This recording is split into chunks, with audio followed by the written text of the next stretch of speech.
Hello my dear students, welcome to talking text leaving no child behind. हम लोग हमारा NLM chapter continue कर रहे हैं, right? And today we are going to discuss the impulse and the Newton second law. उसको जो है जिसका जो डेरिवेशन है, लाइक न्यूटन का सेकेंड लॉ जो हम स्टेटमेंट दे चुके हैं, जो हम फॉर्मूला जो है उसको डिराइव कर चुके हैं, उसी से हम न्यूटन के फर्स्ट लॉ को लाने की कोशिश करेंगे, right? So we are talking about these two things only in this lecture and there will be a lot of examples from the impulse action. So basically हम impulse को भी समझने की कोशिश करेंगे, what is that, how to find that, उसका क्या relation होता है from the force and the momentum, right? We are talking about all such things, and then also we are going to discuss the Newton's second two laws, right? We have studied only two laws till now. Alright, so you all know that we do study for the school examination as well as the Olympiads level examination, right? So basically what you need to do is to study with us, stick with us, and you can get the knowledge to crack both the examinations simultaneously. That is a very good thing for you to do so, right? If you want DPP and study material, you can access them through our Telegram channel. What you have to do is you have to write a code TTP009 on the search box of the Telegram channel app, right? And the search box of the app, right? And then you have to write it TTP009, and then you can get the 9th class channel for arts, right? And you can definitely join that. You can access the DPPs and study material available over there, as well as you will be getting the notifications from there too, right? That which topic we'll be going to teach next.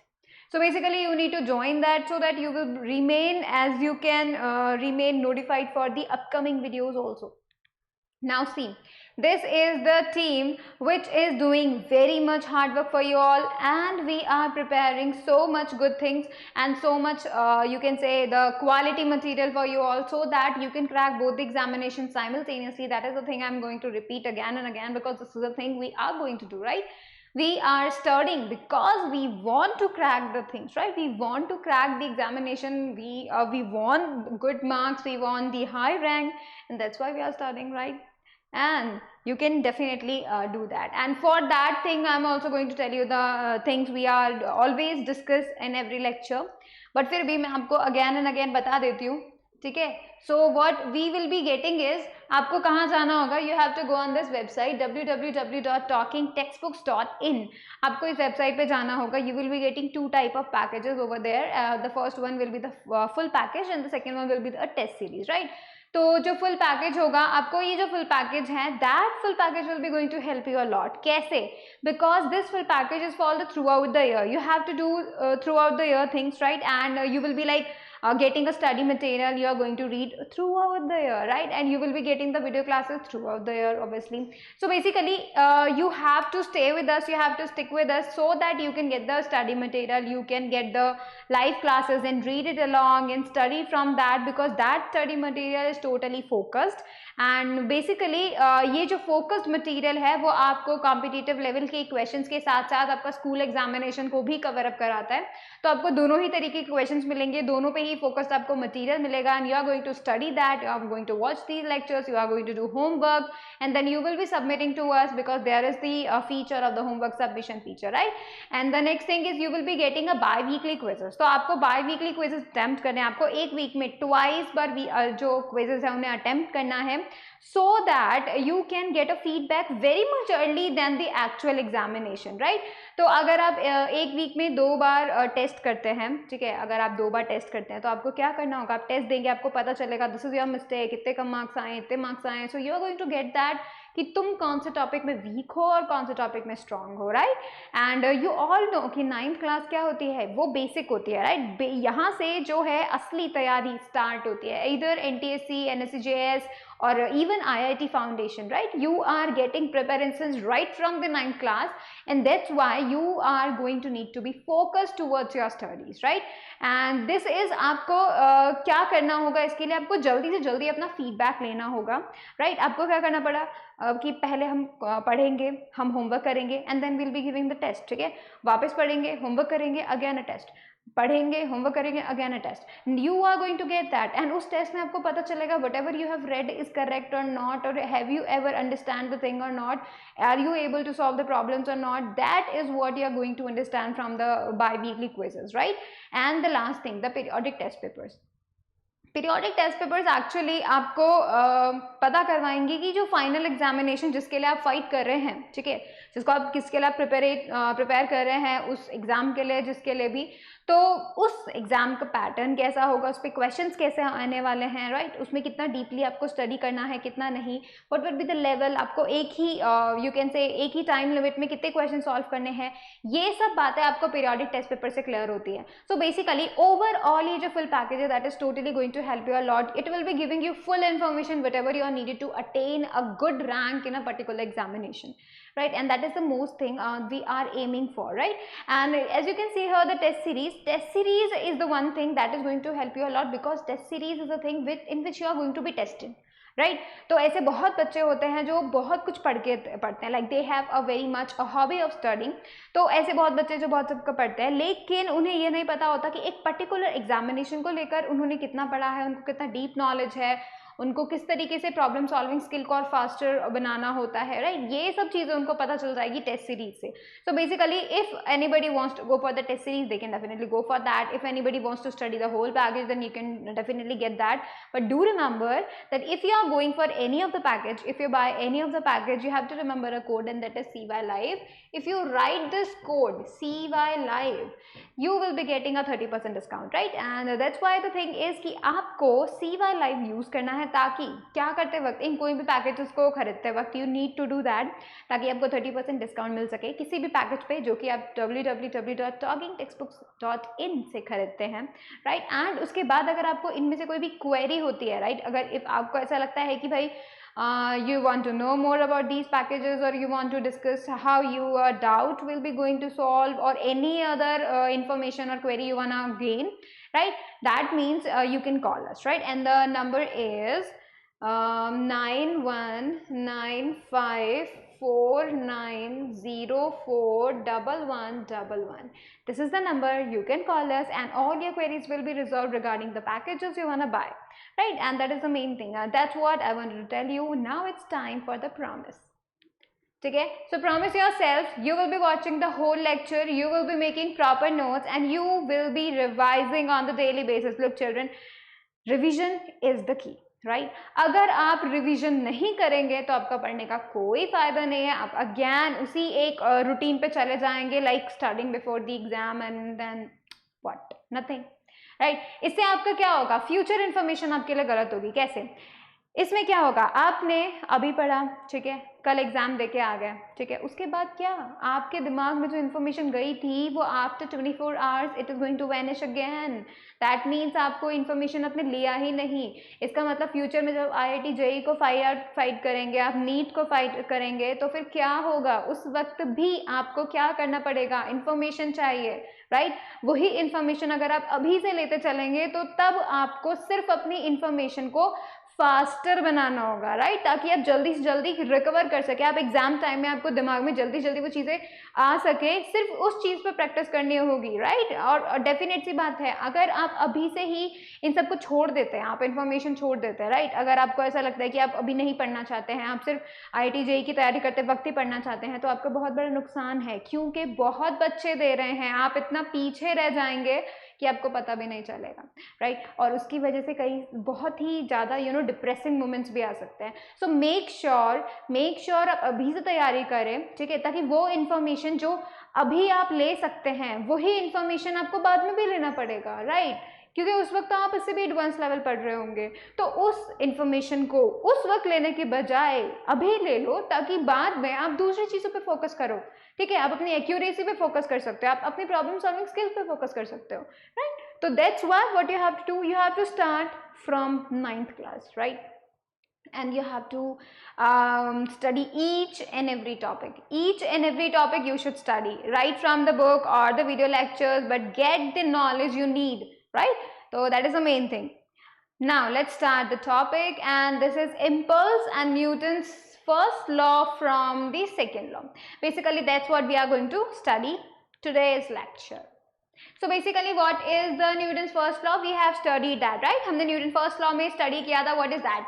Newton first law is that everybody remains in its state of rest or uniform motion in a straight line unless it is compelled by some external force. कोई भी body हिलना नहीं चाहती, right? From rest. ठीक है. If a body is in the state of rest, then that body is not going to move around on, right खुद से वो नहीं भागने वाली, खुद से वो नहीं जाने वाली कहीं पे भी. वो body will remain at rest unless कोई फोर्स उसे वहां से हिलाने की कोशिश ना करे. ऑलराइट, अब देखो जैसे ही कोई फोर्स एक्स्ट्रा आता है, डेफिनेट सी बात है उसका state of rest would be changing because of that force, right? Because that force can impale a motion to it, right? It can change the state of rest or either it can change the state of uniform motion. That's what we have studied about the Newton's first law. ठीक है, तो यहाँ पे एक और चीज हम जो देख सकते हैं न्यूटन फर्स्ट लॉ से, वो क्या देख सकते हैं? What it can be. ठीक है, व्हाट इट कैन बी. तो लेट मी टेल यू कि if there is no force, let's say, ठीक है, सो अगर कोई फोर्स नहीं होता है, it will imply that the body का जो state of rest है या फिर उसका जो state of uniform motion है, that is not going to change, right? कोई force नहीं है, so that means उसका जो state of rest है, उसका जो state of uniform motion है, वो change नहीं होने वाला, right? So this no force will definitely going to imply no change in state of rest. Of rest or uniform motion. ठीक है, तो बेसिकली नो फोर्स, ठीक है, एंड नो चेंज. ठीक है, no force no change, that is the first law, right? लेकिन अगर यहाँ फोर्स होता है तो भी वो क्या बताता है? अगर फोर्स होता है that means there is a change, right? There is a change in state of rest, there is a change of state of uniform motion only when there is a force, right? तो अगर कोई force exist करता है, अगर कोई force exist करता है तो what it will be imply? What it be imply that there is a change in you can say change in state of rest or uniform motion.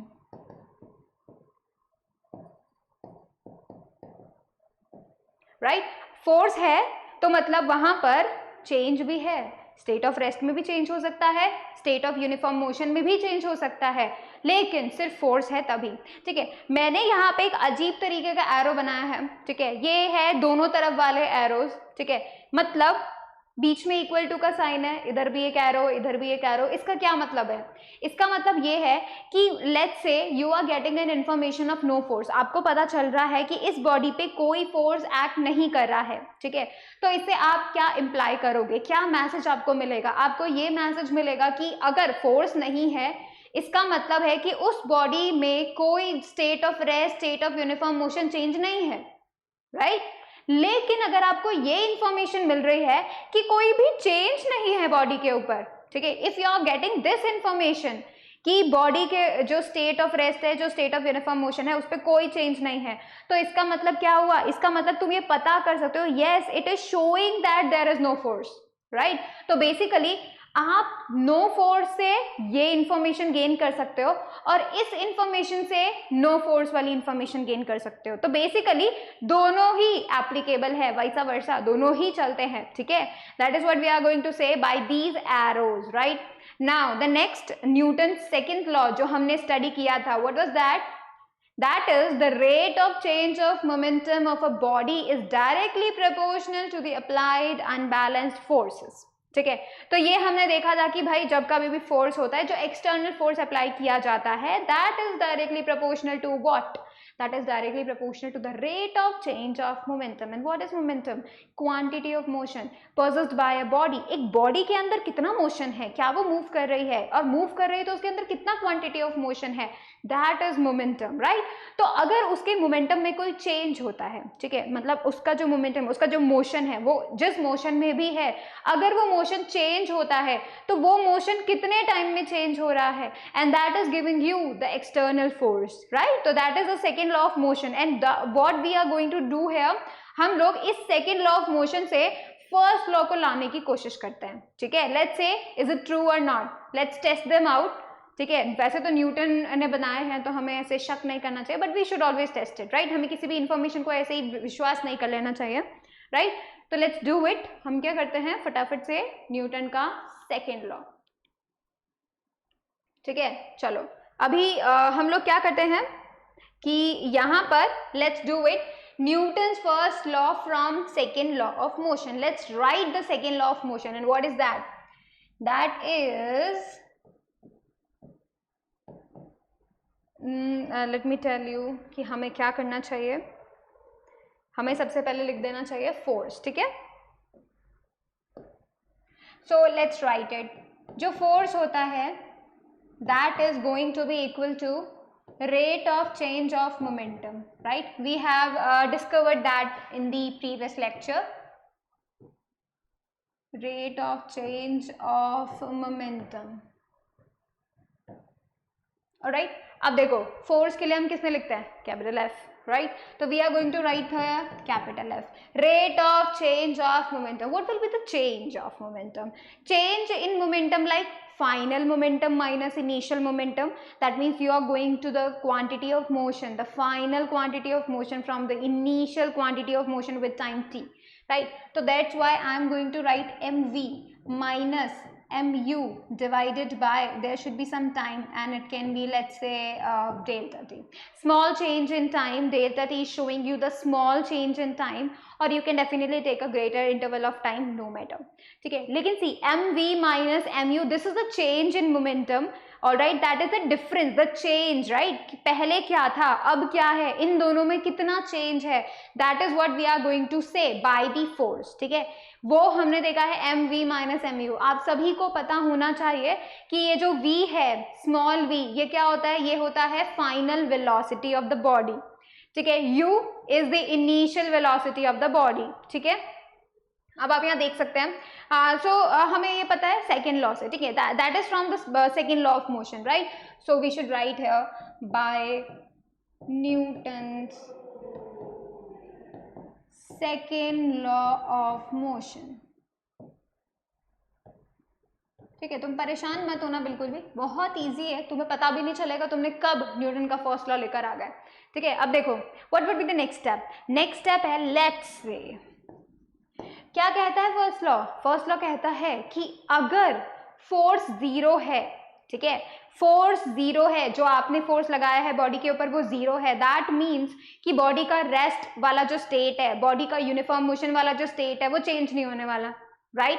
इसका मतलब अगर बॉडी रेस्ट पे है तो वो बाद में भी रेस्ट पे ही रहना चाहिए, कोई फोर्स नहीं लग रहा तो थोड़ी देर बाद भी वो रेस्ट पे ही रहना चाहिए, राइट। और अगर कोई बॉडी यूनिफॉर्म वेलोसिटी से जा रही है तो थोड़ी देर बाद भी उसका वेलोसिटी सेम ही रहना चाहिए जो पहले था, यही बात है ना। अगर फोर्स नहीं है तो मतलब velocity should be the same, पहले भी और अभी भी, राइट, पहले भी और बाद में भी। इसी तरीके से रेस्ट पे है तो बाद में भी रेस्ट पे रहना चाहिए। और अगर डायरेक्शन की बात करते हैं, जैसा कि हमने इनर्शिया ऑफ डायरेक्शन में बात किया था कि उसका डायरेक्शन चेंज नहीं हो रहा है, तो that should also be the same. अगर वो पहले से ईस्ट में जा रही थी तो बॉडी अभी भी ईस्ट में ही जानी चाहिए, right. That is what we are going to get, ठीक है। देखते हैं कैसे। तो हम क्या कर रहे हैं, left f equals to zero, this is the condition we are going to get. ये हम इनिशियल कंडीशन मान रहे हैं और ये बात मैंने आपको पहले बता दी है, we are assuming that the force is zero. तो इसका मतलब ऐसा हमारे पास, हमें पता है न्यूटन के फर्स्ट लॉ से ऐसा हमारे पास इंफॉर्मेशन मिलना चाहिए, right. We should get that कि भाई सेम वेलोसिटी होना चाहिए, है ना, रेस्ट पे होना चाहिए पहले भी बाद में भी, या फिर direction should be the same, right. That three things should be inferred and let's test them out, right. तो इसमें हम क्या कर रहे हैं, फोर्स का वैल्यू जीरो रख देते हैं, पुट कर देते हैं फोर्स का value zero. Let's see what will be coming out, ठीक है। तो it would be zero equals to mv minus mu divided by delta t. As you can see here, this is zero. तो जो delta t अगर right hand side या फिर you can say left hand side अगर जाता है, equal to के opposite side जाता है, तो that will also becoming zero, है ना।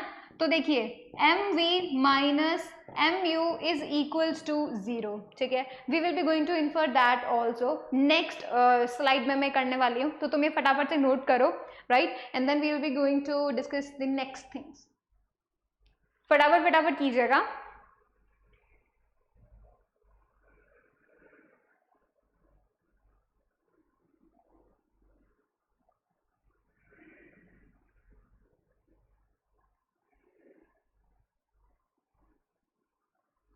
ठीक है।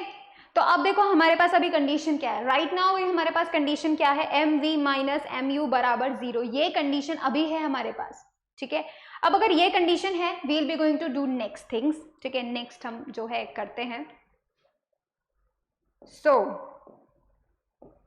क्या कंडीशन था हमारे पास, M we minus M you बराबर 0, ये कंडीशन था। हम एम यू को दूसरी तरफ लेके चला जाता है, इट वुड बी प्लस, तो क्या हो जाएगा, m v equals to m u, ये हमें मिल गया है, ठीक है। m से हम कैंसिल कर सकते हैं, बोथ हैंड साइड्स हैं, ठीक है। तो that means we are going to write v equals to u. As you can see here, the final velocity is equal to the initial velocity. इसका मतलब क्या हुआ, पहले अगर वो let's say initial velocity 5 metre पर सेकेंड है, तो पहले बॉडी 5 मीटर पर सेकेंड पे चल रही थी, तो थोड़े टाइम बाद क्योंकि फाइनल वेलोसिटी भी अब इनिशियल के बराबर ही है, तो मतलब बाद में भी वो 5 मीटर पर सेकेंड से ही चल रही है, एंड दैट मीन्स कि बॉडी का वेलोसिटी चेंज नहीं हुआ है, एंड दैट मीन्स कि भाई हमने जब फोर्स 0 रखा था, तो still you can see here the velocity is same, right? That means the body is still in the state of uniform motion. There is no change in the state of uniform motion, right? So it can show what it is going to show. This is representing, as you can say, inertia of motion, or in other words, ठीक है, either it is inertia of motion, और दूसरे शब्द में हम ये लिख सकते हैं uniform, you can say state of uniform motion, right? State of uniform motion. So this body is still in state of uniform motion, right? As you can see here. तो एक चीज तो हमें पता चल गई है कि अगर फोर्स 0 रहता है तो बॉडी जिस वेलोसिटी से जा रही थी अभी भी वो उसी वेलोसिटी से जा रही है, आफ्टर सम टाइम भी वो उसी वेलोसिटी से जाएगी। Alright, we have prove that. Next let's talk about the state of rest. Rest की बात करते हैं। What if u is equals to 0, what if u is equals to 0, है ना। सो अगर यहाँ पे हम ऐसा लिख दें that u is equals to 0, तो व्हाट डज इट इम्प्लाई, क्या पता चलता है, अगर u 0 हुआ तो हमें ये पता चलेगा that the final velocity should be 0, right? We are going to get that information. So v is also equals to 0। अब क्योंकि u 0 मतलब पहले बॉडी चल नहीं रही थी, इट वॉज एट रेस्ट, बाद में भी v इक्वल्स टू 0 मतलब बाद में भी बॉडी नहीं चल रही, it is still at rest. So you are going to get that inertia of rest, right? You are going to get that what? Inertia of rest. This is showing you the inertia of rest, and that means it is also showing you the inertia, not the inertia. You are going to get the state of rest. ठीक है, unchanged state of rest. पहले body rest में थी, थोड़े time बाद भी वो rest में ही थी, ठीक है। तो you can get the state of rest. Alright, so you're going to get the state of rest. Now let's see. यहाँ पे तो हमने बात की कि अगर state of rest पे था तो भी रेस्ट पे, alright, we get that. अगर वो मूव कर रहा था तो बाद में भी वो यूनिफॉर्म वेलोसिटी से मूव कर रहा है, we get that, right? But यहाँ पे डायरेक्शन की बात है, तब क्या करेंगे? डायरेक्शन के लिए how we are going to prove that कि अगर एक बॉडी ईस्ट में 5 मीटर पर सेकेंड वेलोसिटी से जा रही है तो थोड़े टाइम बाद में भी वो ईस्ट में ही 5 मीटर पर सेकेंड वेलोसिटी से जा रही है। How we are going to do that, let's see हम कैसे करने वाले हैं, ठीक है। देखिए we know that v is equals to u, right? But we also know that v vector is also going to be u vector, because we know when we write the change in momentum, right, we are talking about the one direction, right? We have seen that जो momentum होता है वो velocity की ही direction में होता है, right?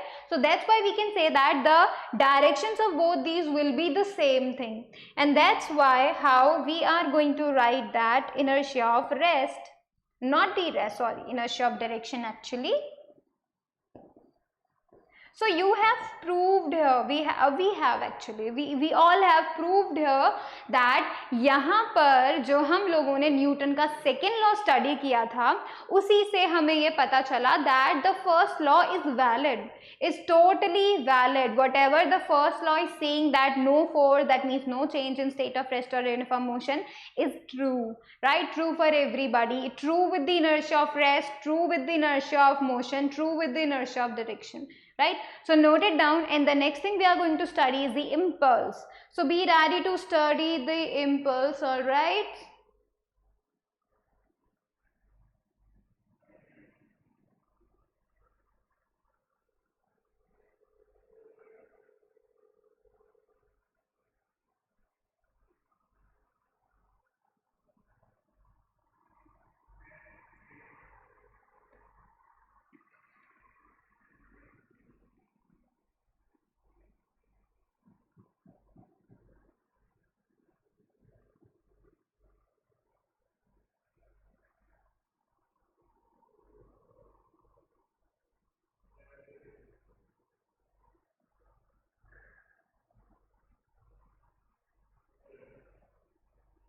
चलो now let's talk about the impulse. ठीक है, अब हम स्टडी करते हैं इम्पल्स को।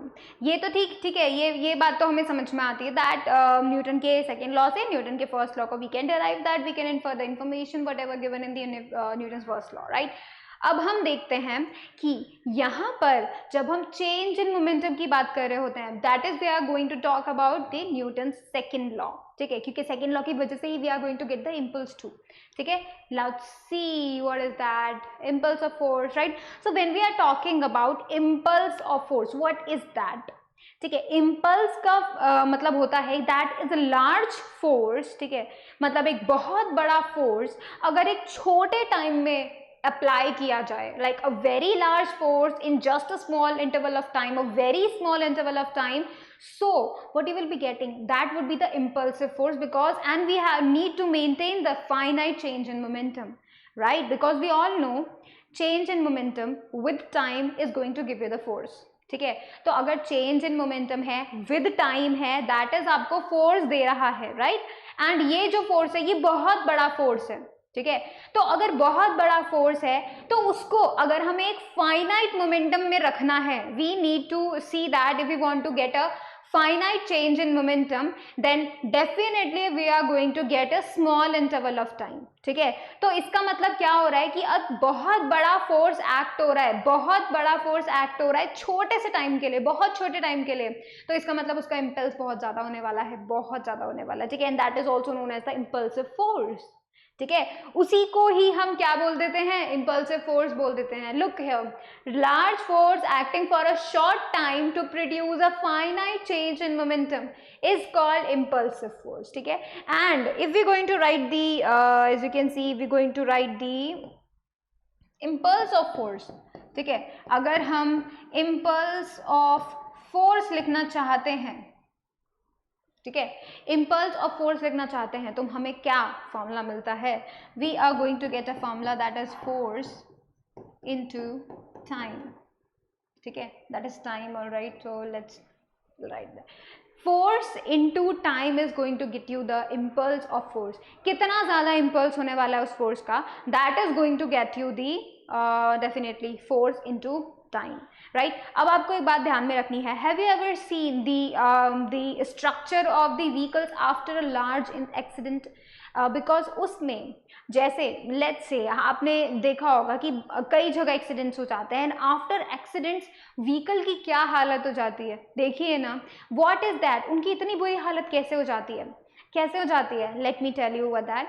देखो, सबसे पहले तो व्हीकल्स मूव करते हैं। ठीक है, व्हीकल अगर बहुत तेज वेलोसिटी से मूव कर रहा है, ठीक है, बहुत तेज वेलोसिटी से मूव कर रहा है, तो what is going to happen, आप खुद सोचो, कोई एक स्पीड में आ रहा है, अगर वेलोसिटी ज्यादा होगी, मास होगा बहुत ज्यादा, तो डेफिनेट सी बात है there would be a large momentum. तो इसका मतलब अगर कोई व्हीकल तेज वेलोसिटी से जा रहा है, बहुत ही ज्यादा वेलोसिटी से जा रहा है, तो इसका मतलब उसके पास बहुत ज्यादा मोमेंटम है, राइट। ठीक है, अब क्योंकि क्या होता है, टकराव हो टू लेट्स से, ठीक है, वो जाके किसी ट्री से टकरा गया या फिर किसी हिल से टकरा जाता है। ठीक है, लेट्स से अगर वो इसे टकरा जाता है तो उसमें क्या होगा, वो जो हिल, वो जो ट्री है, वो क्या करने की कोशिश करेगा, बिकॉज देखो टकराहट हुई है, दैट मीन्स वो जो ट्री है, वो जो हिल है, वो क्या करेगा, उस बॉडी को मूव करने से रोकेगा। डेफिनेट सी बात है, उसने आके फोर्स लगाया, right, it was moving with some velocity, तो क्या होगा कि वो भी रिटर्न में एक फोर्स लगेगा, एंड ड्यू टू दैट, ठीक है, बहुत तेज मोमेंटम, और अब उसको जीरो करने की कोशिश किया है। ठीक है, मतलब लेट्स से कोई बॉडी अगर तेज वेलोसिटी से आ रही है and you are going to stop that object, तुम उसको स्टॉप करने की कोशिश करोगे, you have to apply a greater force, right, you have to do that because there is a large momentum. ठीक है, बहुत तेज गति से कोई वेलोसिटी, कोई बॉडी आ रही है with very much high velocity, there is a high momentum, right. और सोचो टकराने के बाद उसकी जो वेलोसिटी है, अगर वो जीरो हो जाए, टकराते ही वहीं रुक जाए, अगर वो जीरो हो जाए, तो सोचो कितनी बड़ी वेलोसिटी, यानी कितने बड़े मोमेंटम से you are going to get the zero momentum, कितना बड़ा चेंज है। तो this change is very large, right, जितना ज्यादा ये चेंज होगा उतना ही ज्यादा आपको वहां पे नुकसान होने वाला है, शक्ल बदल जाती है, that is the high you can से इम्पल्स, राइट। तो एक्सीडेंट्स के दौरान जितना ज्यादा हालत बिगड़ेगी कार्स की, और यू कैन से दी यू कैन से द व्हीकल्स, राइट। तो जितना ज़्यादा आपको उसकी हालत बिगड़ी हुई नज़र आएगी, आप समझ जाने चाहिए, अब तो आपको समझ में आ जाना चाहिए कि ये बहुत ज़्यादा मोमेंटम का चेंज था। There is a large change, मतलब इतनी छोटे अमाउंट ऑफ टाइम में you get a very large change in the momentum, and that's why the impact is so much कि उसका पूरा हालत बिगड़ जाती है, ठीक है। और this is the only reason we can say, and we are going to study that impulse of force, ठीक है। अब आप देखिए यहाँ पे जो इम्पल्स ऑफ फोर्स है, if we are going to write the impulse, ठीक है, तो ये जो फोर्स होगा that would be a large force, that would be a large force, लेकिन जो टाइम है वो कितना है, बहुत ही छोटा। Why I write the delta t? Delta t is very very very small. We are not talking about 2-3 seconds. We are talking about the point seconds, 0.5 seconds, 0.2 seconds. बहुत ही small interval, even microseconds, right? तो ये जो delta t है that is totally small, ठीक है, and we are going to get the impulse, ठीक है, हमें impulse मिलता है, right? अब आप खुद से देख सकते हैं that we can write that f into delta t. तो आप impulse का unit देख सकते हैं, easily देख सकते हैं। अगर हम SI यूनिट में इसका impulse का unit लिखते हैं तो we are going to get Newton second. तो I would be getting Newton second. This is not minus, this is just a dash, ठीक है। अब अगर मैं CGS यूनिट में देखना चाहती हूँ, CGS सिस्टम में देखना चाहती हूँ, so what I will be getting? I will be getting dyne second, ठीक है। सेकेंड टाइम तो सेम रहेगा, उसका unit will be the second again, but यहाँ पे जो आप SI यूनिट देखेंगे that is Newton for the SI and dyne for the CGS. So impulse का यूनिट क्या मिलेगा आपको? इम्पल्स का यूनिट आपको मिलने वाला है Newton second, dyne second, alright. So that's how you can write that. तो इस फॉर्मूले को आप नोट डाउन करें, फिर हम आगे की तरफ चलते हैं।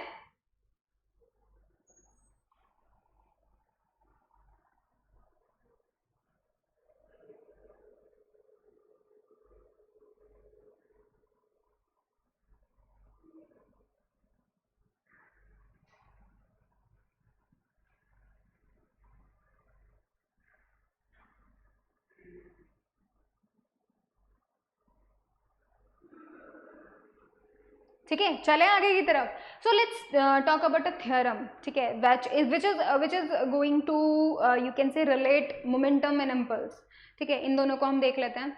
So let's talk about impulse momentum theorem. What does it say, ठीक है, let's say that, let's see that. तो इम्पल्स मोमेंटम थ्योरी की शुरुआत कहाँ से होती है? न्यूटन के सेकेंड लॉ से, ठीक है। So we are going to write that by Newton's second law, ठीक है। सेकेंड लॉ से हम देखने वाले हैं कि भाई वहाँ पर क्या बोला गया है कि जो फोर्स है that is P2 minus P1, what I have shown you, मैंने आपको क्या बताया था, ठीक है, पहले बताया भी था और दिखाया भी था कि जो P है what is that, that is the momentum, ठीक है। We always represent momentum by a small p, ठीक है।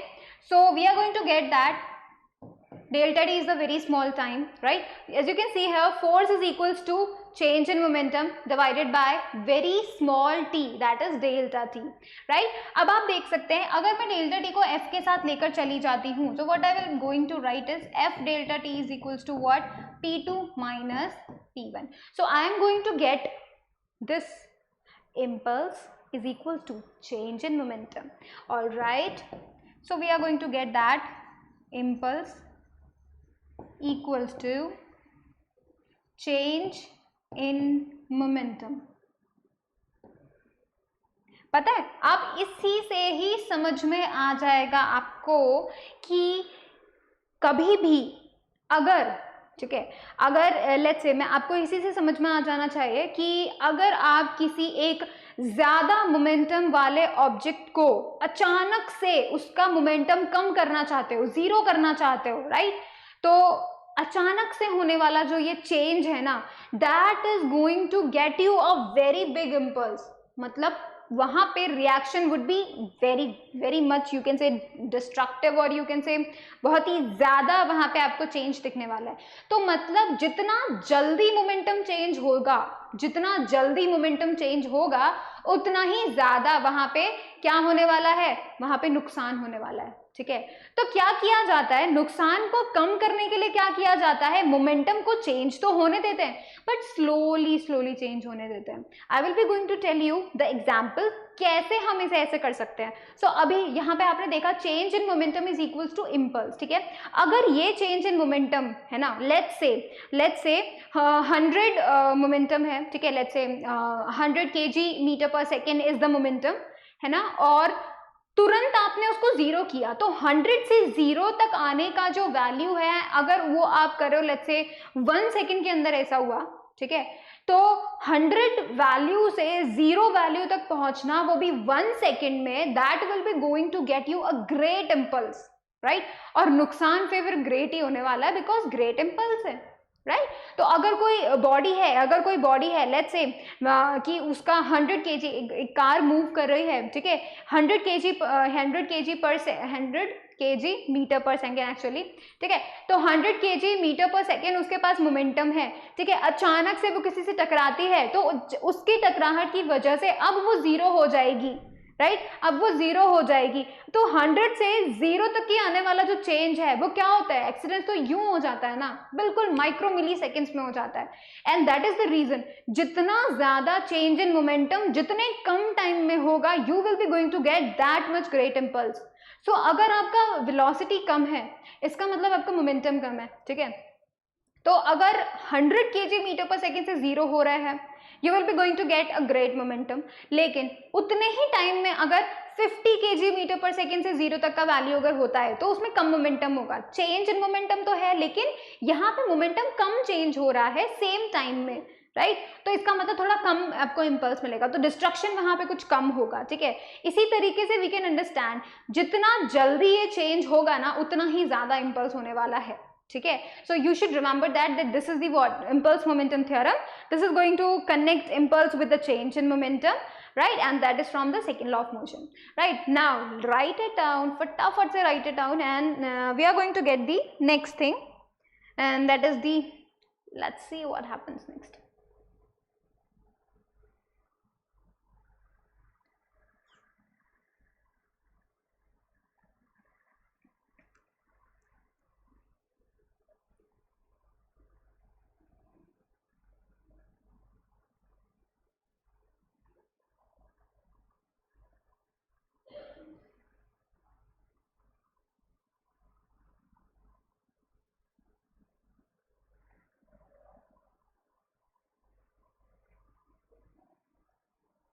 चले अब आगे बढ़ते हैं, and let's see what is the impulse from force time graph। if you are given a force time graph, how are you going to get the impulse from that graph?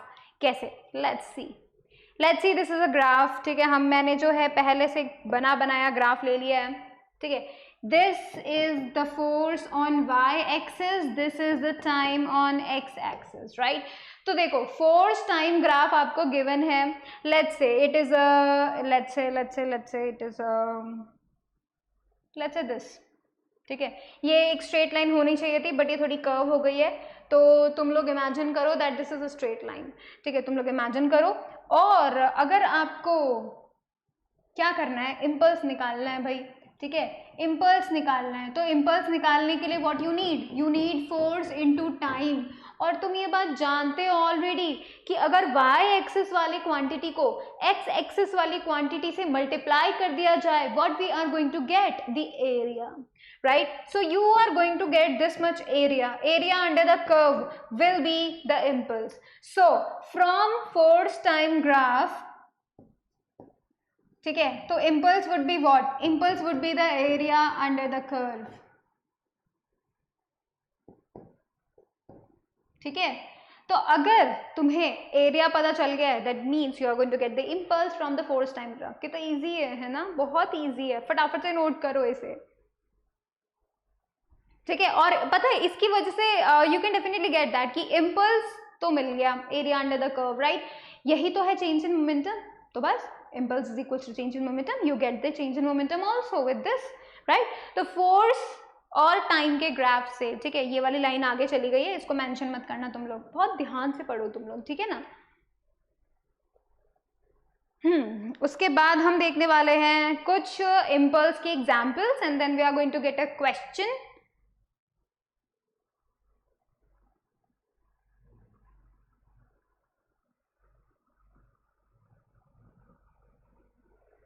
चलो, इतना भी कुछ नोट करने का नहीं था जो तुम इतनी देर लगा रहे हो, है ना।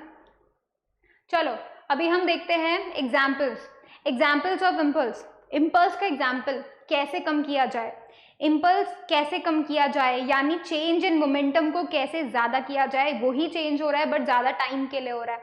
इसका यूज बहुत बढ़िया करते हैं कौन, क्रिकेटर्स, जिसमें भी बॉलर्स, बहुत नट बॉलर्स कैचिंग करते वक्त एक्चुअली। देखो तो क्या किया जाता है, क्योंकि बॉल आ रही है नीचे, राइट, इसका मतलब उसका स्पीड कैसा हो रहा है, इंक्रीज हो रहा है। स्पीड इंक्रीज हो रहा है तो मतलब मोमेंटम ज्यादा है, राइट, स्पीड ज्यादा है तो मतलब मोमेंटम ज्यादा है।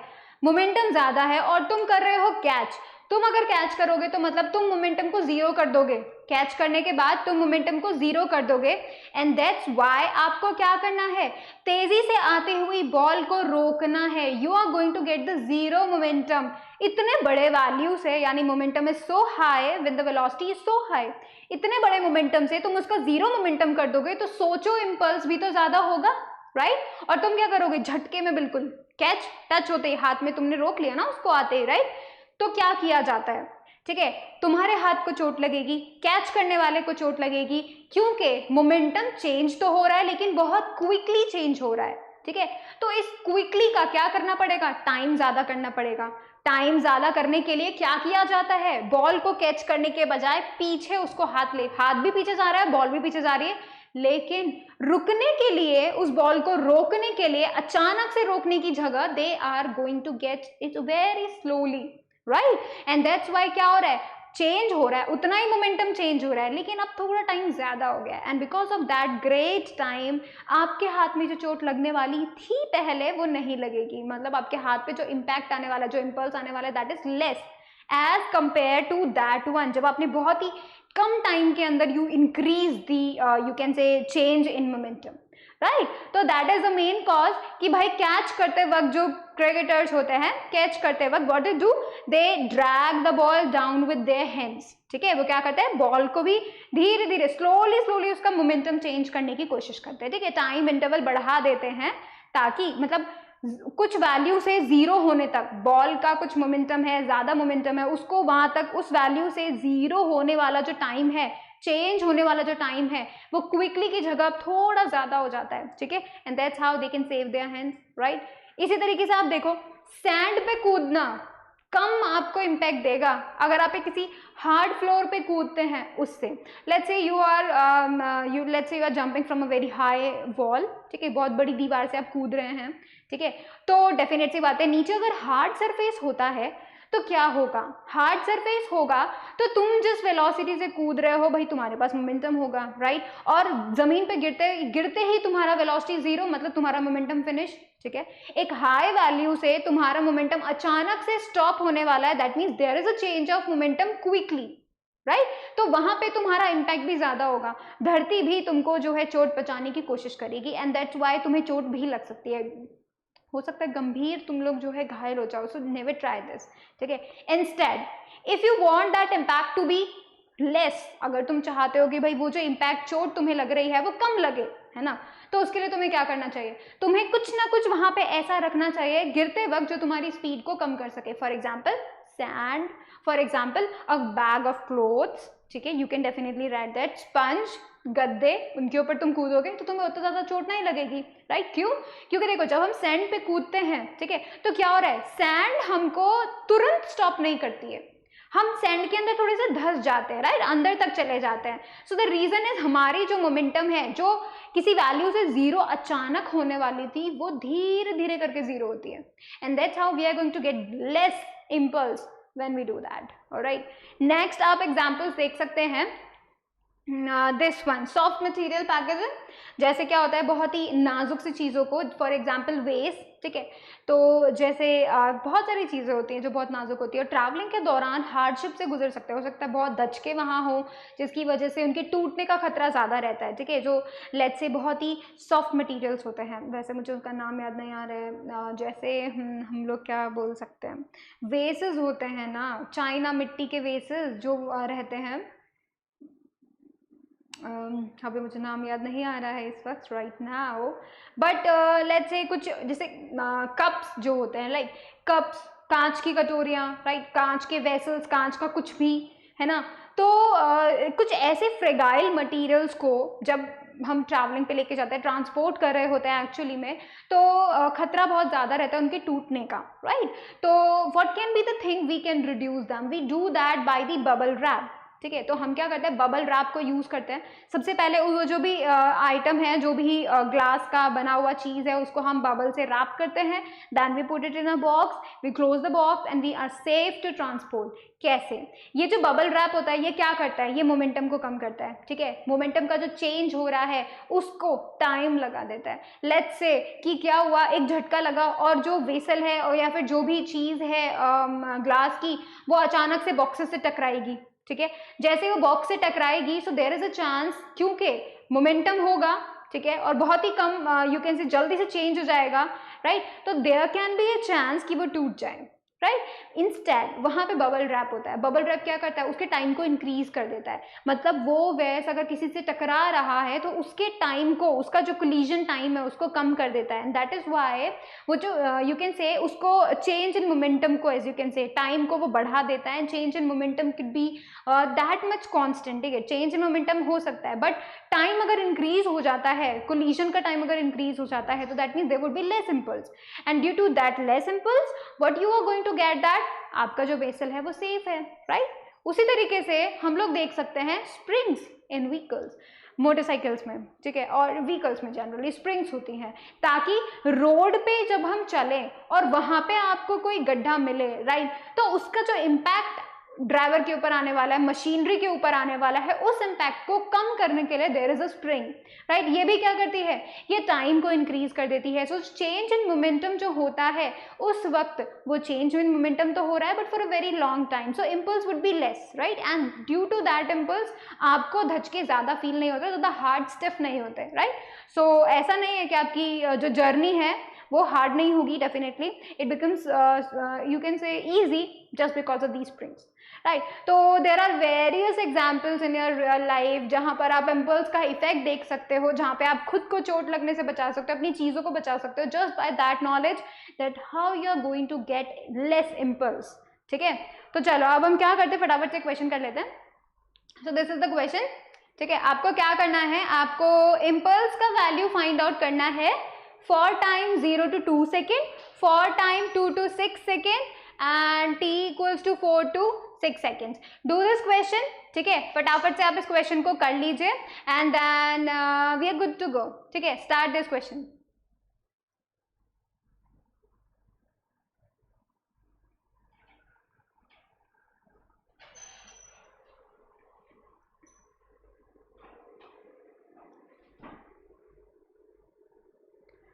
तो करें साथ साथ क्वेश्चन को, ठीक है। तो चलो देखो, यहाँ पे हमें मेन ध्यान में क्या रखना है, इम्पल्स निकालना है। इम्पल्स कैसे आता है, फोर्स टाइम ग्राफ का हमेशा हमें क्या चाहिए, area. If we get the area we get the impulse, right. तो लेट्स डू दैट। हमें 0 to 2 सेकेंड के लिए, so we are making it a first part, ठीक है। तो t equals to 0 to 2 second के लिए if you are going to do that, let's calculate the area, that means the impulse, ठीक है। तो what would be the area 0 से 2 second के लिए, this is the area, this is the area, right? So how we are going to do that, that is the triangle ka area but half of the triangle ka area. So what we are going to do that is half into 2 into 10, ठीक है, और इसका भी half, ठीक है, इसका भी half, that is half the triangle. So let's do that. 2 से 2 कैंसिल हो गया, 10/2 कितना हो गया, 5. So we are going to get the 5 Newton second. Okay guys, ठीक है। First part is done, second is yours 2 to 6। यहाँ पे आपको एक बात मेंशन करनी है, ठीक है। आपको एक बात बहुत ध्यान से देखनी है, रिमेंबर इट, राइट।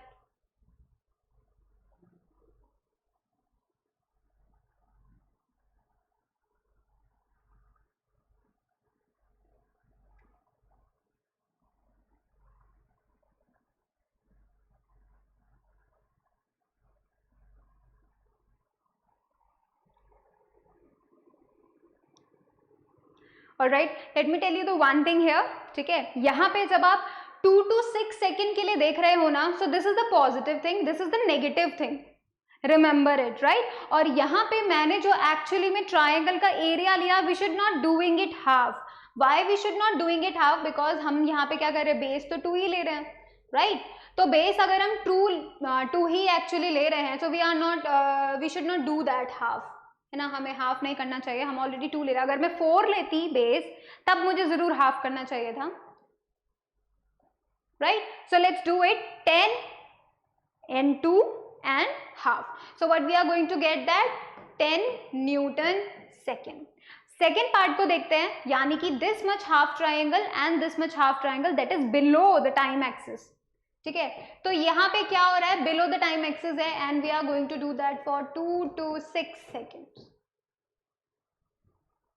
ठीक है, 2 to 6 सेकेंड में देख रहे हैं, ऑल राइट। तो this is also triangle, this is also triangle but down, right so we can get that impulse कैसे मिलने वाला है, half into 2 into 10 again minus half into 2 into 10 again, all right so basically हमें यहाँ पे क्या मिल रहा है, 0 इम्पल्स मिल रहा है, we are going to get 0 newton second, all right this is the thing कि जब कभी आपको नेगेटिव में मिले तो you should take it as a negative also, ठीक है। तो नीचे के लिए टाइम एक्सिस के बिलो अगर आपको ग्राफ मिलता है, you are going to get that negative, ठीक है, because we are talking about directions also यहाँ पे, है ना। अब कौन सा बचा, 4 to 6, 4 to 6 के लिए if we are going to calculate 4 to 6 के लिए बहुत ईजी है, ठीक है, और आपको खुद से पता हो जाना चाहिए कि ये वैल्यू हमें नेगेटिव मिलने वाली है, ठीक है। So let's do it. T equals to 4 to 6 second. All right. So impulse would be how much? Minus half into 2 into 10. All right. I would be getting it a minus here. This is a minus. All right. 4 to 6 ले रहे हैं हम लोग. All right. That is 2 also in base 2. ठीक है. 2 से 2 cancel. We are going to get minus का 10 newton second, alright so we are going to get the minus का 10 न्यूटन सेकेंड। तो आपको पता चला अगर कर्व जो है, जो भी कर्व है फोर्स इनटू टाइम का जो भी कर्व आपको मिल रहा है, अगर वो टाइम एक्सिस के अबव है you are going to get a positive impulse, ठीक है, लेकिन अगर वो टाइम एक्सिस के बिलो है you are going to get a negative impulse, ठीक है, that is what you have to understand, ठीक है। So that's how we are going to deal with any of the questions you can get from the impulse thing, right?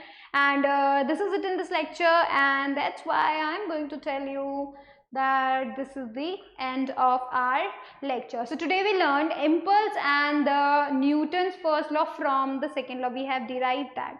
ठीक है, next lecture में we are going to discuss the Newton's third law, right, and that will be in details too, right. तो thank you so much for watching the video. Please like it, share it, subscribe it, and do not forget to click on the bell icon so that you will remain notified for the upcoming videos. Thank you so much.